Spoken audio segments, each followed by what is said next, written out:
Para analizar la distribución de la renta y el papel que juega el Estado en esta distribución es necesario realizar unas aclaraciones previas. Las teorías más extendidas de la distribución de la renta han demostrado sus limitaciones. No es el momento de profundizar en dichas teorías, si bien es necesario modificar los esquemas del flujo de la renta neoclásicos como el siguiente.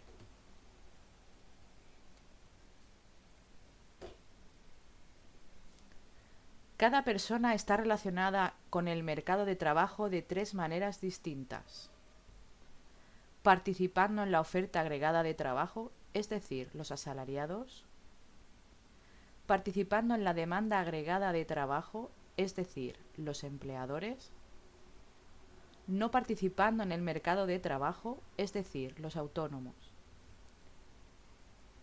Si pensamos en un modelo de dos clases, por el que abogamos aquí, el esquema anterior debería ser cambiado por el siguiente.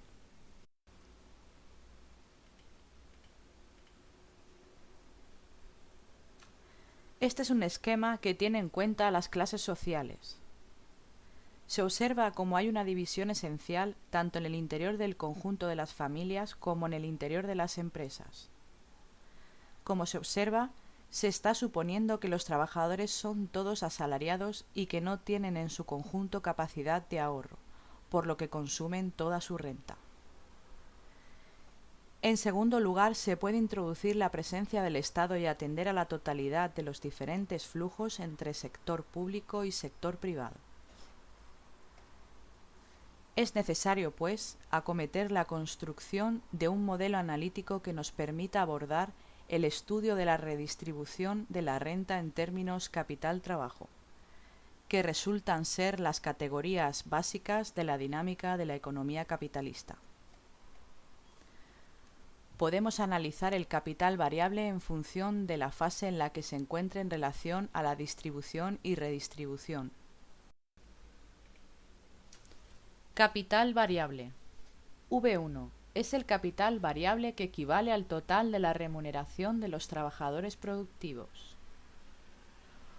V2 es el capital variable descontando la presión fiscal directa sobre los salarios y añadiendo la renta proporcionada por el Estado mediante transferencias a los trabajadores. V3 equivaldría a la magnitud resultante de restarle a V2 la suma de los impuestos indirectos que recaen sobre los bienes de consumo de los trabajadores y sumar a lo anterior las subvenciones.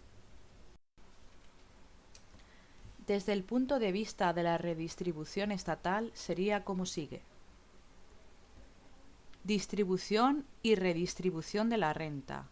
Distribución primaria. Esta distribución se lleva a cabo en la producción. Tendremos por un lado V1, que sería la parte del valor que va a formar parte del salario, y VE1, que es el valor excedente, es decir, el beneficio por parte de los capitalistas. Por tanto, tendremos una renta nacional resultante de este proceso, Rn1. Redistribución 1. Se compone, pues, de IV1, que es la parte que grava a V1, y de IK1, que es la parte que grava el valor excedente de VE1. El Estado redistribuye esta porción de renta devolviendo a ambos sectores un total de G1, que integrará sus respectivas rentas disponibles, GV1 para asalariados y GK1 para capitalistas y autónomos. El resultado de esta primera redistribución por parte del Estado sería una modificación del capital variable y capital excedente, dando lugar a V2 y VE2. Redistribución 2.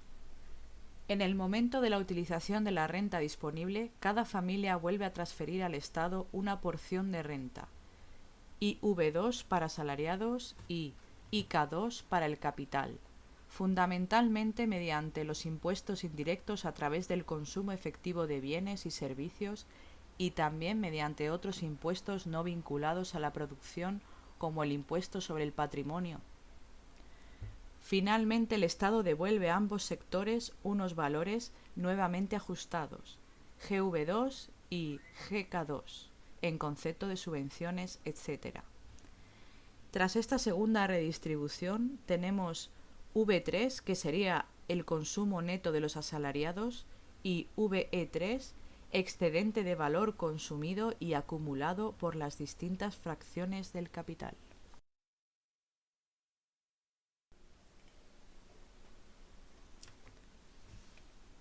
El esquema resultante sería el siguiente.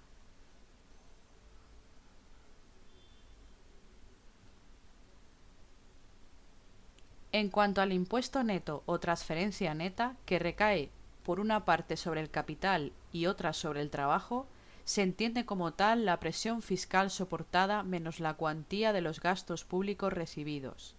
Se puede expresar de la siguiente manera. Para los asalariados sería: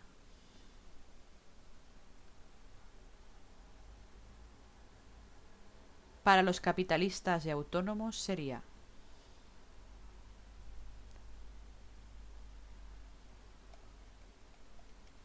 el caso español.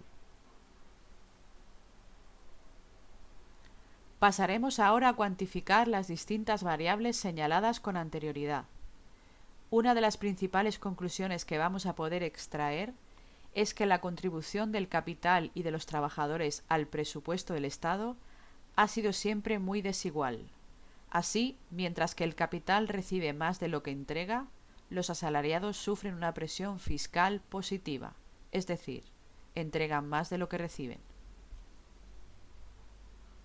Esto se puede apreciar en el siguiente gráfico.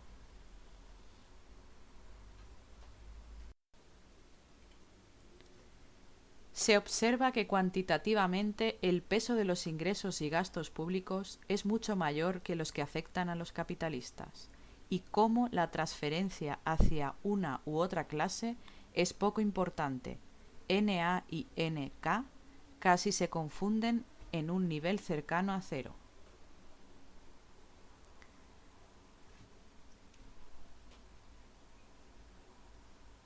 En los gráficos 2 y 3 se muestra la evolución de la presión fiscal bruta y los ingresos recibidos por el Estado, tanto por los asalariados, gráfica 2, como por los no asalariados, gráfica 3.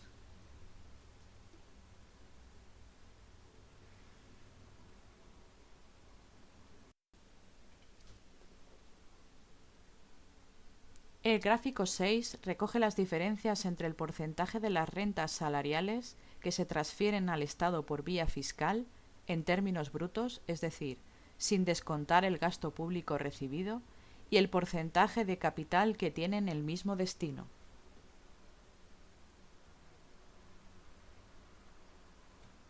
Se observa cómo el tipo bruto de gravamen de las primeras es un 13,8% superior que el de las segundas en 1970 y crece continuamente hasta suponer un 26,1% en 1987.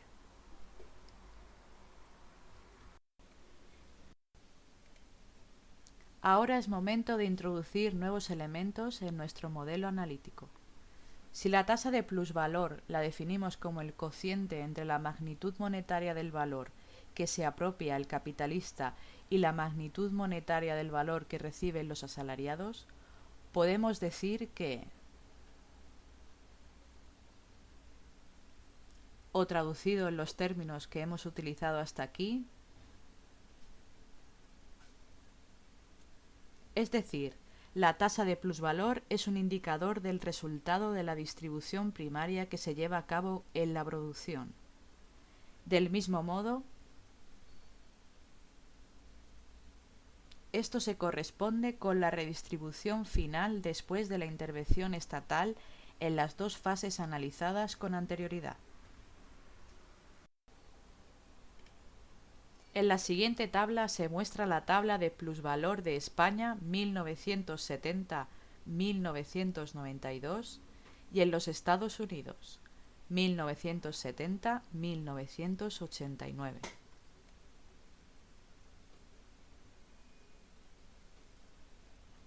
Esta tasa ha pasado de un 150% en el periodo de 1970 1976 a valores en torno al 300% al final del periodo. Es decir, en la distribución primaria ya vemos cómo la desigualdad ha crecido entre las clases. Veamos ahora en la siguiente tabla cómo evolucionan P1 y P3, es decir, la distribución primaria y la distribución en su fase final.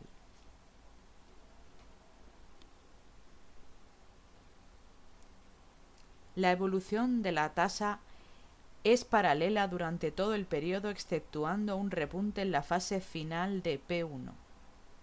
Es decir, P3 debería ser constantemente más baja para que se suponga una redistribución efectiva entre las clases sociales. Además, esta divergencia al final del periodo analizado queda muy relativizada al comparar el coeficiente salarial después de la distribución y el coeficiente de beneficios después de la distribución.